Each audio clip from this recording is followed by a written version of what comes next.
बिस्मिल्लाहिर्रहमानिर्रहीम। हाँ जी दोस्तों, की हाल है? ठीक हो? अच्छा दोस्तों, फ्रोजन कंधे दा जाम हो जाना, कंधे च दर्द हो जाना एक ऐसा मर्ज है जिहड़ा इंतहाई तकलीफ दा मर्ज आ। ਉਹਦੇ ਵਾਸਤੇ ਦੋਸਤੋ ਬੜੀ ਦੇਰ ਤੱਕ ਇਲਾਜ ਕਰਨਾ ਪੈਂਦਾ ਵਾ। ਹੋਮਿਓਪੈਥਿਕ ਦੇ ਵਿੱਚ ਬੇਸ਼ੁਮਾਰ ਰੈਮਡੀਜ਼ ਨੇ, ਕੋਈ ਦਾएं ਕੰਧੇ ਵਾਸਤੇ ਆ, ਕੋਈ ਬਾएं ਕੰਧੇ ਵਾਸਤੇ ਆ। ਤੇ ਦੋਸਤੋ, ਮਗਰ ਸਾਡੀ ਅੱਜ ਦੀ ਰੈਮਡੀ ਐਸੀ ਆ, ਅਗਰ ਕਿਸੇ ਮਰੀਜ਼ ਨੂੰ ਦਾएं ਕੰਧੇ ਦੇ ਵਿੱਚ ਦਰਦ ਆ, ਦਾयां ਕੰਧਾ ਜਾਮ ਹੋ ਗਿਆ, ਜਾਂ ਬਾयां ਕੰਧਾ ਜਾਮ ਹੋ ਗਿਆ ਔਰ ਬਾएं ਕੰਧੇ 'ਚ ਦਰਦ ਆ, ਇੱਕ ਹੀ ਰੈਮਡੀ ਆ ਜਿਹੜੀ ਨਾ ਸਿਰਫ ਮਰੀਜ਼ ਨੂੰ ਤਕਲੀਫ ਤੋਂ ਨਿਜਾਤ ਦੇ ਸਕਦੀ ਆ, ਬਲਕਿ ਠੀਕ ਕਰਨ ਦੀ ਸਲਾਹੀਅਤ ਰੱਖਦੀ ਆ। ਇਹ ਦਵਾਈ ਨੇਮ ਤੇ ਖੁਦਾਬੰਦੀ ਆ। ਹੋਮਿਓਪੈਥਿਕ ਵੈਸੇ ਵੀ ਨੇਮ ਤੇ ਖੁਦਾਬੰਦੀ ਆ।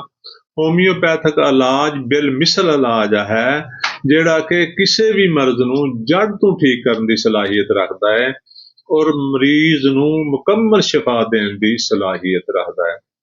ਤੇ ਦੋਸਤੋ, ਅਗਰ ਕਿਸੇ ਮੇਰੇ ਭਾਈ ਨੂੰ ਫਰੋਜ਼ਨ ਦਾ ਮਰਜ਼ ਹੋ ਚੁੱਕਿਆ ਹੈ, ਉਹ ਡਾਕਟਰਾਂ ਤੋਂ ਮਹੀਨਿਆਂ ਤੋਂ ਇਲਾਜ ਕਰਾ ਰਿਹਾ ਹੈ, पेन किलर खा खा के थक गया है, लेकिन उस मरीज नूं रिलीफ नहीं मिल रहा, उन्होंने आराम नहीं आ रहा, तो परेशान नहीं होना। असी तुहाडे वास्ते एक ऐसी रेमडी लैके आए हैं जिहड़ी चंद दिन दे विच ना सिर्फ तुहाडी तकलीफ नूं कम कर सकदी आ, बल्कि तकलीफ नूं मुकम्मल तौर ते ठीक करन दी सलाहियत रखदी आ और तुहानूं मुकम्मल तौर ते सेहतयाब कर सकदी आ। ते दोस्तों, करना की आ? होम्योपैथिक दवा फाइटोलेका डी कैंड्रा एक ऐसी दवाई आ जिहड़ी फ्रोजन दे मर्ज नूं बिल्कुल ठीक कर सकदी आ।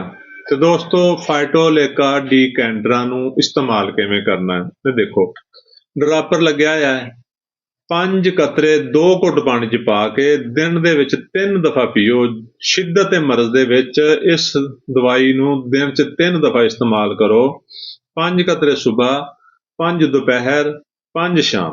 जिवें जिवें तुहानूं तकलीफ चों अफाका होना शुरू हो जाए, 2-4 दिन दे विच, 5 दिन दे विच तुहाडी तकलीफ कम हो जावे, तुसीं इस दवाई नूं फाइटोलेका डी कैंड्रा नूं 2 दफा इस्तेमाल करना शुरू कर दो, यानी 5 कतरे सुबह नूं, 5 शाम नूं। और इंशाअल्लाह तुसीं देखोगे ते ज़्यादा हफ्ता 10 दिन दे विच तुहाडा जिहड़ा कंधा जाम होया है वो ठीक हो जाएगा और तुहानूं जिहड़ी तकलीफ है वो भी ठीक हो जाएगी और तुसीं मुकम्मल तौर ते सेहतयाब हो जाओगे।